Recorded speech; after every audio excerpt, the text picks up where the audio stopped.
상대방은 곤란을 겪고 있던 판이라 사양 않고 응했다. 저녁이 준비되는 동안 사나이가 불을 쬐고 이야기를 하고 있는 모습을 나는 차근히 뜯어보았다. 키는 작으나 어깨는 벌어졌다. 어디로 보나 기형은 아닌데 어쩐지 몸에 균형이 잡히지 않은 데가 있었다. 말하자면 등이 굽지 않은 곱사등이었으며 게다가 다리도 약간 저는 모양이었다. 오래되었다기보다 낡아서 떨어진 조각이 너덜거리는 검정 옷, 물건은 좋은데 몹시 더러워진 샤스, 술이 달린 고급 커퍼스, 다리가 둘이라도 들어갈 것 같은 각반, 거기에 눈 올 때 쓰는 작은 모자를 겨드랑이에 끼고 있었다.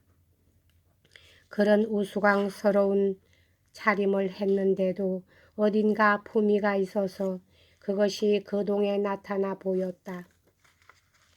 얼굴 생김새는 고상하고 천하지 않았다. 말은 술술 잘하나 조심성이 거의 없었다. 그러한 모든 점에서 똑똑하게 드러나는 것은 배운 것이 있어서 보통 거지처럼 구걸을 하고 다니지는 않으나 약간 떠돌이 생활을 하고 있는 젊은 양반 방랑객 같은 모습이었다. 이름은 빵띠러 더 빌레러브라고 하며 파리에서 오기는 했는데 도중에 길을 잘못 들었다고 했다. 그리고 음악가라는 자기 신분을 잠시 잊고 그로노블 고등법원에 근무하고 있는 친척을 찾아가는 길이라고 덧붙였다. 식사 중 음악이 화제에 올랐는데 그의 말솜씨는 그럴듯했다. 모든 유명한 음악가, 유명한 작품들, 모든 배우, 미인, 대귀족 같은 사람들을 두루 알고 있었다. 말하는 것은 모두가 실제로 알고 있는 것처럼 느껴졌다. 그러나 무슨 화제가 시작되려 하면 곧 신소리로 사람을 웃기면서 실마리를 놓치게 하고 이야기를 섞갈리게 해버렸다. 마침 토요일이었다. 다음날 대성당에서 음악회가 있었다. 르메트르 씨는 노래를 불러주지 않겠느냐고 청했다. 좋고 말고요. 어느 부분을 부르시겠소? 하고 그에게 묻자 콘트라테노르 이렇게 말하고 또 이야기를 딴 데로 돌려버렸다. 교회에 가기 전에 노래 부를 부분을 한번 보아두도록 악보를 내주었으나 거들떠 보지도 않았다. 이 허세는 르메트르 씨를 놀라게 했다. 두고 봐. 악보를 하나도 모를 테니까. 씨가 내게 귓속말을 했다. 아무래도 위험하군요. 하고 나는 대답했다. 걱정을 하면서 나는 따라갔다. 시작했을 때는 가슴이 몹시 두근거렸다. 벌써 이 사나이에게 몹시 끌리고 있는 중이었다. 그러나 곧 안도의 숨을 내쉬었다. 그 2절의 독창 부분을 생각할 수 있는 한에서 가장 정확하고 우수하고 완전하게 불러낸 것이다. 게다가 무척 아름다운 목소리였다.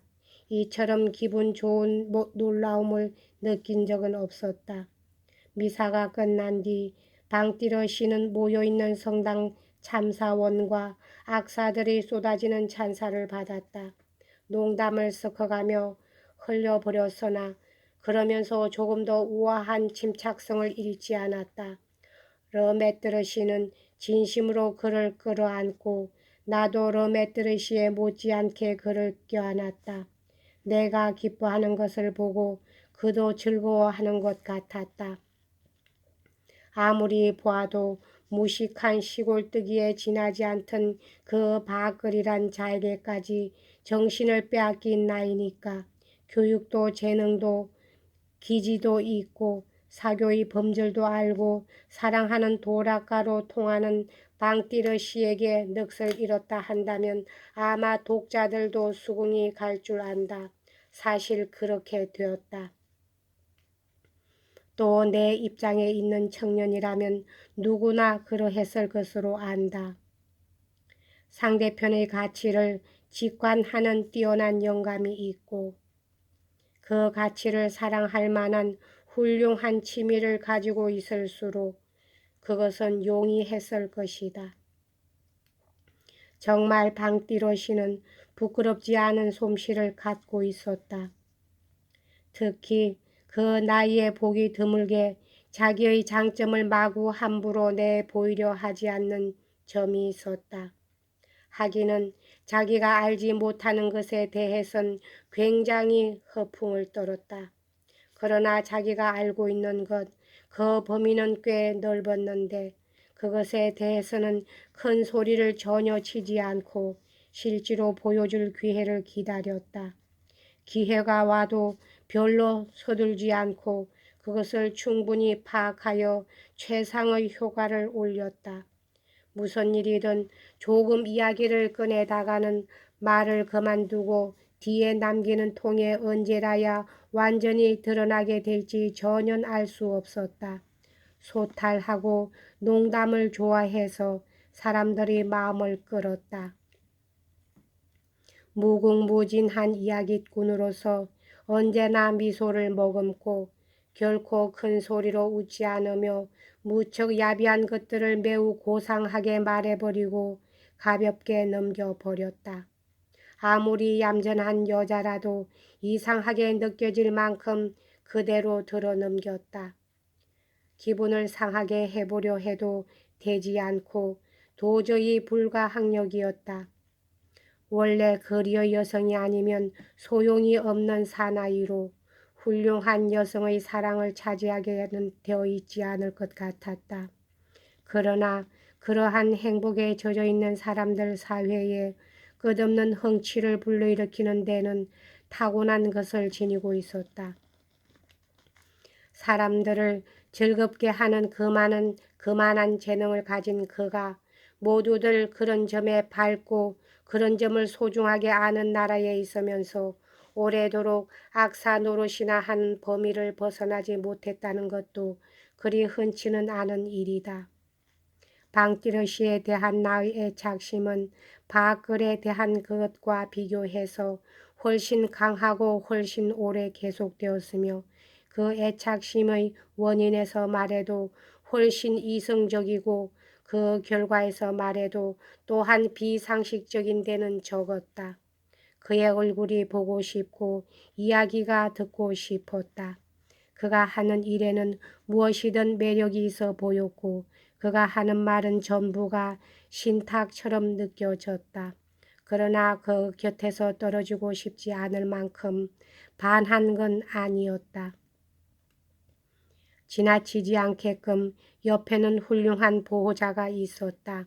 그리고 그가 말한 처세 후는 본인에게는 극히 훌륭한 것으로 생각되지만 내게는 소용이 없는 듯한 생각이 들었다.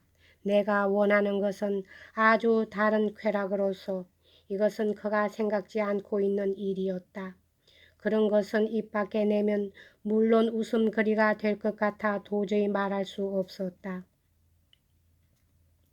그런데 나는 이 사람에 대한 애착심을 나의 지배적인 애착에 연결지었으면 하고 생각했다.